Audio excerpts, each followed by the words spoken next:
is Australia versus India. Which is better? The big one, money. ഈ പറയുന്ന പുറത്തു പോകുന്നത് പൈസ ഉണ്ടാക്കാനാണ് എന്നൊരു സംഭവമാണല്ലോ. മണിയുടെ കാര്യത്തിൽ കുറച്ച് ക്ലാരിഫിക്കേഷൻസ് ഉണ്ട്.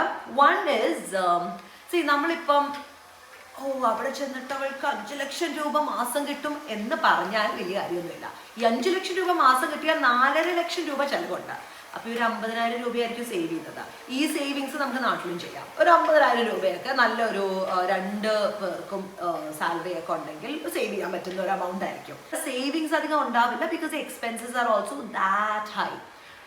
പക്ഷെ നമുക്ക് പല കാര്യങ്ങളും കുറെ കൂടി ഈസിലി നമുക്കിവിടെ അഫോർഡ് ചെയ്യാം. ലൈക്ക് ഇപ്പം ഒരു ഐഫോൺ മേടിക്കണമെങ്കിൽ ഇവിടെ 2 ആഴ്ച ജോലി ചെയ്താൽ മതി, നാട്ടിലാണെങ്കിൽ 6 മാസം ജോലി ചെയ്യണം. ഒരു കാറ് മേടിക്കണമെങ്കിൽ ഇവിടെ 1 വർഷം ജോലി ചെയ്താൽ മതി, നാട്ടിലാണെങ്കിൽ ഒരു 5 വർഷം ജോലി ചെയ്യണം. ആ ഒരു ഡിസ്പാരിറ്റി ഇസ് ദയർ ബിക്കോസ് സംഭവത്തിന്റെ പ്രൈസ് സെയിം ആണ്, പക്ഷെ നമ്മുടെ സാലറി അത്രയും ഹൈ അല്ലാത്തതുകൊണ്ടും പിന്നെ ഇവിടെ ലോൺസ് കുറെ കൂടെ എളുപ്പത്തിൽ കിട്ടും.